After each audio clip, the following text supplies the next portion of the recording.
राम राम जी, सभी भाई बहनों को राम राम। मैं हूं बाबा रामदास, आप देख रहे हैं स्लो जिंदगी। आज मेरे साथ पटना से जुड़े हैं भाई स्वामी व्यालोक जी, व्यालोक वाणी वाले। इनका चैनल व्यालोक वाणी है, बड़ी जबरदस्त एनालिसिस करते हैं और जेएनयू के पढ़े हैं। आमतौर पे जेएनयू वालों को हमको दिख जाए ना, हम लोग को राइट विंगर्स को पता लग जाए कि ये जेएनयू का है, तो हम लोग की जो भावना है मन में, हम लोग हालांकि हिंसा में विश्वास करने वाले लोग नहीं है, पर हमारे मन में एक भाव उत्पन्न होता है, अच्छा जेएनयू का है कि मारो साले को चार डंडा। सर ये व्यालोक भाई बुरा मत मानिएगा, पर जेएनयू शब्द सुन के यही भाव उत्पन्न होता है। खैर, वो छठ हो दिल्ली के दंगाई थे, उनको कल जमानत नहीं थी सर हाई कोर्ट में, और एक अफवाह ये चल रही है कि मात्र 29 सेकंड में खारिज कर दिया, मतलब कुछ सुनबे नहीं किया जजवा। नहीं, ये अफवाह कहाँ है? अफवाह नहीं है, ये तो सच्ची बात है ना। उसने कागज देखे और कहा कि जाओ, बेल वेल का कोई सीन ही नहीं। तो इसमें अफवाह जैसी कोई चीज नहीं। उसने नहीं देखा, उसने मना कर दिया देखने से। मतलब कोई केस ही नहीं है, मतलब बेल का कोई पर मामला ही नहीं बनता है। उसने कहा कि भाई बेल का कोई मामला नहीं बनता है। और देखिए, आप जेएनयू की बात कर रहे हैं, मेरे साथ कुछ ऐसी पहचाने हैं जिसको मैं चाह कर भी हटा नहीं सकता। जैसे मैं पत्रकार, आजकल अमूमन आमतौर पर पत्रकारों को देखकर भी जनता के मन में, जन जन के मन में वही भाव आता है कि इसकी पिटाई नहीं, जब भी पढ़ता हूं कि फलानी जगह पत्रकार कूटे गए या पत्रकार के संगे ऐसा होगा, मैंने कहा साले को कम मारा और मारो। पत्रकार माने मतलब पिटाउर, जो पीटनीय है। जैसे कुछ लोग पूजनीय होते हैं ना, पत्रकार माने पीटनीय है। सर इतना ये सर ट्रस्ट डेफिसिट, पत्रकारों ने ये इज्जत कमाई है। जी जी, मैं वही बात कह रहा हूं कि पत्रकारों ने भी ये इज्जत कमाई है, और जेएनयू के हमारे पूर्ववर्ती, हमारे साथ के, हमारे बाद के लोगों ने भी ये कमाई की है। आपने तो केवल मुंह से कहा है, वो दौर भूले नहीं होंगे आप जब टुकड़े टुकड़े गैंग ने वहां पर कुछ कांड किया था, सक्रिय हुआ था, और बगल के मुनीरका के और जो बेरसराय कटवरिया सराय के जाट गुजर भाई लोग थे, ये लोग गेट पर पहुंच गए थे लाठी बल्लम लेके। भला हो दिल्ली पुलिस का, भला हो यूनिवर्सिटी की सिक्योरिटी का कि वो लोग अंदर नहीं घुसे, और भला हो उन जाट गुजर भाइयों का कि वो गेट फांद के अंदर नहीं घुसे, वरना वो गेट कौन सी बड़ी बात थी, वो फांद जाते। ये पहचानों की बात की है मैंने कि कुछ पहचाने हैं मेरी। जैसे मैं बिहारी भी हूँ, मैं पत्रकार भी हूँ, मैं पुरुष भी हूँ, मैं जेएनयू का भी पढ़ा लिखा हूं, तो मैं कितनी पहचानों पर लज्जित होऊंगा। इसलिए मैं लज्जित नहीं होता हूं, मैं आगे बढ़ जाता हूं। खैर, और जनरलाइज हमें नहीं करना चाहिए, और जनरलाइजेशन के मैं सख्त खिलाफ रहा हूं, क्योंकि उसी जेएनयू में हमने देखा है विद्यार्थी परिषद के लोग भरपूर मात्रा में हैं। ऐसा नहीं है कि वो कम रहे हैं या उन्होंने इनका प्रतिरोध नहीं किया है। उसी जेएनयू में दुर्गा पूजा करवाई गई, जो दुर्गा पूजा कभी वहां पर गुनाहे अजीम माना जाता था, उसी दुर्गा पूजा में 25 वर्षों से हो रहा है बिना किसी झंझट के। तो ये सारी चीजें हैं। लेकिन ये जो 6 लोगों को बेल देने से मना किया इन्होंने, आप ये बताइए कि कोई व्यक्ति कह रहा है कि भारत का चिकन नेक काट कर देना चाहिए और हमें इसकी तैयारी करनी है, अकेले नहीं कह रहा है, किसी कमरे में बैठ के नहीं कह रहा है, किसी एक खास समूह में बैठ के चुपके से नहीं कह रहा है, सार्वजनिक तौर पर हजारों की भीड़ है शाहीन बाग में, उसमें बोल रहा है। उसमें वो कह रहा है कि भारत का चिकन नेक कौन सा है? वही ना, सिलीगुड़ी से लेके और वो जो उत्तर पूर्व को जोड़ता है जो इलाका, वही है ना भाई चिकन नेक। उस चिकन नेक को अगर तोड़ा जाएगा तो पूरा उत्तर पूर्व आपसे अलग होगा। और यही साजिश थी। ये जो इमाम बना बैठा है शर्जिल, ये तथाकथित तौर पर पहले इंजीनियर था, फिर इंजीनियरिंग के बाद इसने हिस्ट्री पढ़ी, फिर इसने कुछ और किया। मुख्य मुद्दा इसका गजवाए हिंद था, और मुख्य मुद्दा उसमें ये था कि भारत को गिव 1000 कट्स टू ब्लीड। ये जो पाकिस्तानी मानसिकता है ना, वो ऐसा नहीं है कि पाकिस्तान में बैठे लोगों के पास ही है, भारत में भी बहुतेरे लोग हैं जिनके पास ये मानसिकता है, जो वो अपनी माँ का, जिन्होंने एक बार आंचल फाड़ा, जिन्होंने अपनी माँ का बंटवारा किया, वो अगली बार ऐसा नहीं करेंगे, इसकी क्या गारंटी है। और जैसा कि सरदार पटेल कह चुके हैं कि 14 अगस्त 1947 को जो लोग डायरेक्ट एक्शन में भाग ले रहे हैं, जो लोग मारपीट कर रहे हैं, जो लोग भारत विरोधी काम कर रहे हैं, 15 अगस्त 1947 को ऐसा क्या हो गया, ऐसा क्या अभूतपूर्व हो गया कि उन लोगों को मान लिया जाए कि वो लोग बहुत साफ सुथरे हो गए हैं, अचानक से देशभक्त हो गए हैं। तो इसलिए ये मियां भाई लोग जो पूछते हैं ना कि हम लोगों से बार बार हमारी देशभक्ति पर सवाल उठाया जाता है, हमसे प्रमाण पत्र मांगा जाता है, मांगा जाएगा भाई, क्यों नहीं मांगा जाएगा। आप ये बताइए, बिहार और उत्तर प्रदेश के 99% मुसलमानों ने पाकिस्तान बनाने का समर्थन किया था, और उन मुसलमानों में से कितने परसेंट पाकिस्तान गए? 3% या 4%। तो वो जो जहर था पाकिस्तान की सोच वाला, वो जहर तो आप ही के पास रह गया ना। इसीलिए आज आप शर्जिल को देखते हैं, इप्सिता को देखते हैं, खालिद इमाम को देखते हैं। खालिद इमाम का जेएनयू में भाई, वो डीएसयू नाम के एक नक्सली ग्रुप से जुड़ा हुआ था, उसका एक प्रेम प्रसंग भी था, ठीक है। और इन लोगों का जिस तरह का प्रेम प्रसंग होता है उस तरह का था। वो लोग शादी वादी में नहीं यकीन करते हैं, लेकिन ठीक है, पार्टनर्स थे। इन दोनों की कभी आप राइटिंग्स अगर पढ़ें, खालिद की और उसकी जो भी गर्लफ्रेंड थी, मनोज्योत्सना लाहिरी, या जो भी थी, पार्टनर थी या साथी थी, कॉमरेड थी, पता नहीं, आई डोंट नो, तो आपको लगेगा कि इसको सरकार ने जेल में क्यों डाला है, इसको फांसी पर क्यों नहीं चढ़ा रही है। इतनी घृणास्पद बातें वो करता है, इतना भारत विरोधी लिखता है, बोलता है, सोचता है, और उसको आप बेल देने की बात कर रहे हैं। असल सवाल ये होना चाहिए कि अभी तक इन लोगों को सजा क्यों नहीं सुनाई गई, अभी तक ये लोग जेल में विदाउट ट्रायल क्या कर रहे हैं साहब।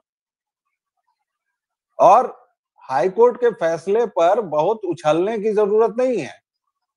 हाईकोर्ट से ये पूछा जाना चाहिए कि आप इनको बेल नहीं दे रहे हैं, वो तो ठीक, इनकी सजा कब होगी साहब। जी, आप कुछ जोड़ रहे थे। मैंने सुना है मुकदमा ही अभी तक शुरू नहीं हुआ, और कुछ लोगों ने ये तर्क दिया है कि बिना सुनवाई के, बिना किसी मुकदमे के 5 साल तक जेल में सड़ रहे हैं। अरे वैसे ये मुकदमा बकवास क्यों बात, नहीं? ये बकवास बात है। चार्जशीट फाइल ही नहीं हुई है, चार्जशीट ही फाइल नहीं हुई है तो मुकदमा कैसे चालू होगा नहीं तो चार्जशीट भाई। क्यों नहीं फाइल हो रही? अब ये दिल्ली पुलिस से पूछिए, ये कोर्ट से पूछिए, ये एनआईए से पूछिए, जहां भी मुकदमा चल रहा है उनको पूछना चाहिए ना। आपके नहीं, देश अमित का शाह से नहीं कानून। पूछेंगे? अमित अमित शाह से शाह नहीं से पूछेंगे ये? सबसे पहले अमित शाह से पूछेंगे, सबसे पहले, उससे पहले राजनाथ सिंह से पूछेंगे, क्योंकि ये पूरी बसर तो राजनाथ सिंह के काल में हुई। भाई उन्होंने ही तो इन लोगों को हीरो बनाया, वरना क्या औकात थी। 4-5 लौंडे लफाड़ी थे, 2-4 तबड़ाक लगा के फेंक दिए होते कहीं। हीरो किसने बनाया भाई? आपकी सरकार ने बनाया। उनको जन नेता बना दिया आपने। एक नेता आजकल आके बिहार में बवासीर कर ही रहा है, फैला ही रहा है, भले ही उसको राहुल गांधी मंच नहीं दे रहा है, कुछ नहीं दे रहा है, वो अलग मुद्दा है, लेकिन उसको नेता तो आपने बना दिया ना। तो सवाल तो इन लोगों से पूछना ही पड़ेगा कि भैया ये होता क्या है, आपका कन्विक्शन रेट इतना कम क्यों है। लेकिन यहीं पर मुझे काले कोटों में लिपटे उन काली रूहों का स्मरण हो जाता है, जिनके एकाध फैसले से, कभी कभार वो बीच में एकाध फैसले पता नहीं किस धुन में ठीक ठाक दे देते हैं, और हम लोग उसी पर लहालोट हो जाते हैं। लहालोट होने की बात नहीं है सर, बात यह है कि आपका अभी देखिए, सुप्रीम कोर्ट जो है वो ये तय कर रहा है कि राज्यपाल और राष्ट्रपति कितने दिनों में बिल पर साइन कर देंगे। कौन होता है सुप्रीम कोर्ट ये करने वाला साहब? आपका एक संविधान है ना, संविधान में जुडिशरी के, एग्जीक्यूटिव के, लेजिस्लेटिव के, सबके अलग अलग दायित्व हैं। आप क्यों उसमें इंटरफेयर करेंगे साहब?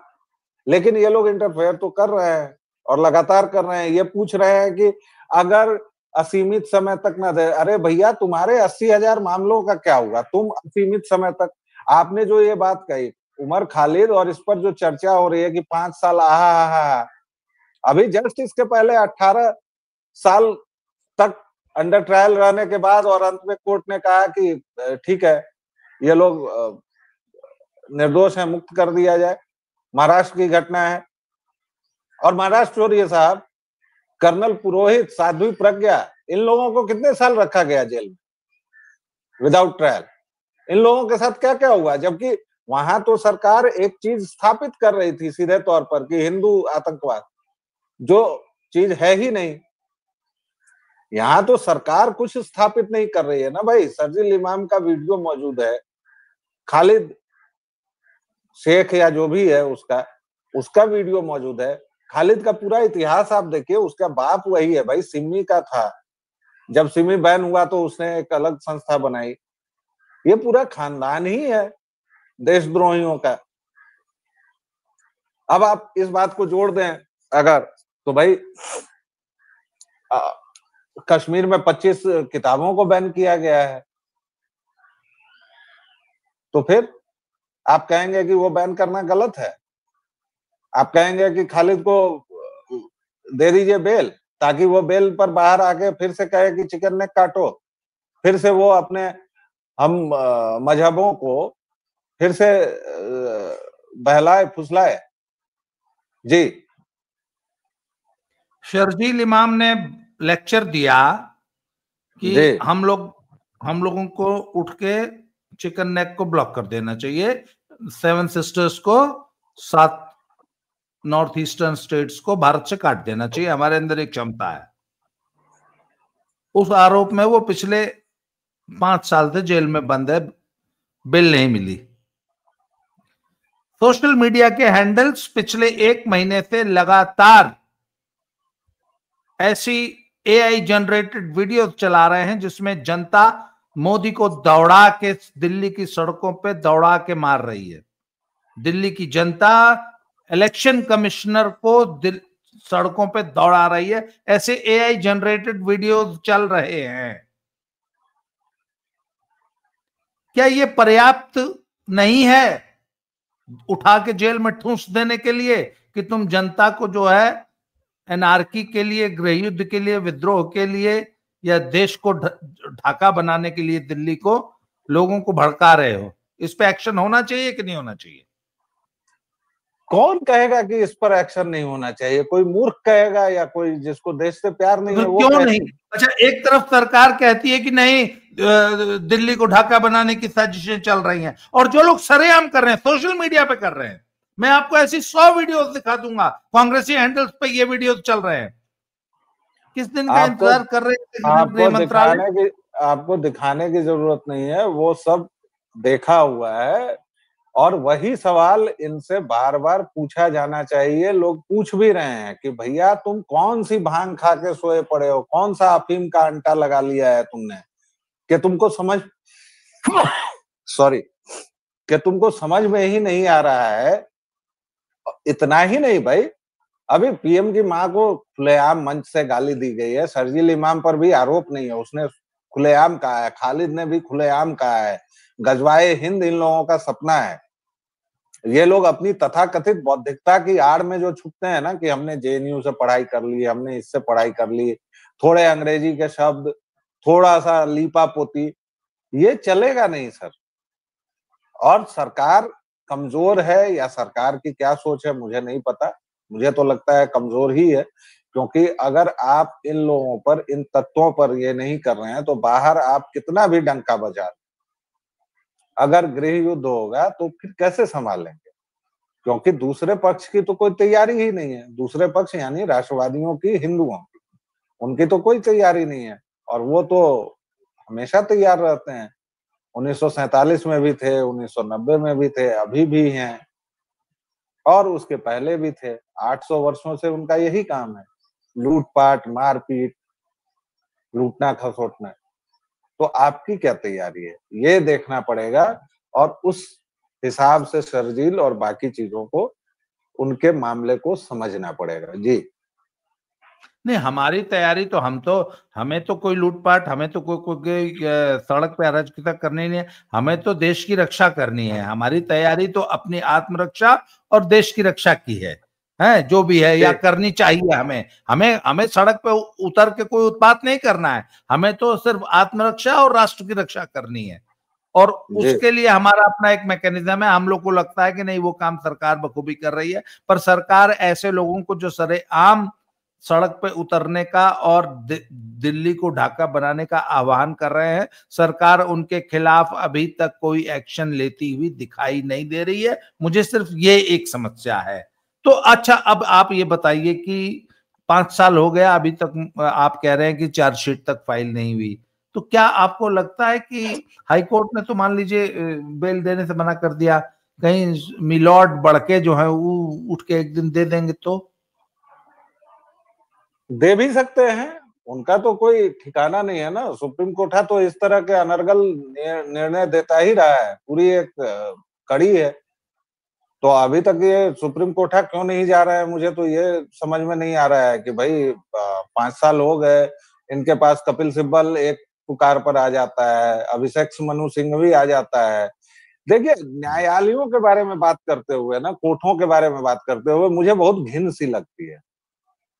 आप बताइए जरा, अभिषेक मनु सिंघवी जैसा व्यक्ति जो अपने चेंबर में महिला वकील से सेक्सुअल फेवर लेते हुए, गाड़ी की पिछली सीट पे वही मतलब उस पर भी मतलब वो सेक्सुअल फेवर्स ले रहा है और बाकायदा कह रहा है कि हम तुमको जज बना देंगे, जज कब बनवाओगे, मतलब। और आप इस देश में न्याय की उम्मीद करते हैं, कहां से करेंगे आप? ये पूरा सिस्टम रॉटन है, न्यायपालिका नहीं है सर। ये फैसले सुनाने वाली एक इमारत है और उसमें भी फैसले भी ये नहीं सुनाती है, केवल दूसरों के फटे में टांग अड़ाना इसको आता है। इसलिए सुप्रीम कोर्ट कुछ भी कर सकता है, वो करेगा ही। लेकिन सरकार क्या कर रही है पिछले 10 वर्षों में, 11 वर्षों में, अभी ये जुडिशरी को कैसे टैकल करेगी? मुझे लगता है कि अब इसके पास एक बड़ा जो मसला बचा हुआ है इस सरकार के पास, वो केवल और केवल जुडिशरी का है। इनके कोलेजियम को बंद किया जाए, इनका जो 35 परिवारों का लेन देन है कि आपस में गोला बनाओ, गोला बनाओ, गोला बनाते रहते हैं और एक दूसरे को लाभ देते रहते हैं, उस चीज को बंद किया जाए। हर एक की संपत्ति आपको अनिवार्य तौर पर, पूरी दुनिया, पूरे भारत में हर एक व्यवसाय में जो भी व्यक्ति है सरकारी, वो अपनी आय बताता है। ये काले चोगे वाले क्यों अलग हैं भाई? क्या करते हो तुम? ना तो कोई परीक्षा देते हो। अब वो न्यायिक परीक्षा की बात मत बताइएगा भाई, उससे कुछ लोग बहुत से बहुत हाई कोर्ट में जाते हैं, उससे ऊपर नहीं जाते हैं। ये सुप्रीम कोर्ट तो पूरा का पूरा आपसी खेल है। तो सवाल ये है कि सरकार इस विशालकाय जो जीव है, कोलेजियम की कोशिश की थी हटाने की, तब सरकार के साथ क्या हुआ था वो उनको याद होगा, लेकिन इसको हटाना पड़ेगा। ये जुडिशरी इस देश की सबसे भ्रष्ट व्यवस्था है और सबसे निराशाजनक, गैर भरोसेमंद और तमाम उलट-पुलट काम करने वाली संस्था है। ये जितने भी छोटे कोठे, बड़े कोठे, सबसे बड़ा कोठा हो, ये सब के सब वही है। नचनिया गवैयों की भीड़ है वहां, निराशियों की, भाड़ों की। और वो तो आपने देखा ही है, ये लोग नाचते गाते भी हैं, सेकंड जेंडर, थर्ड जेंडर, पता नहीं क्या करते हैं। जी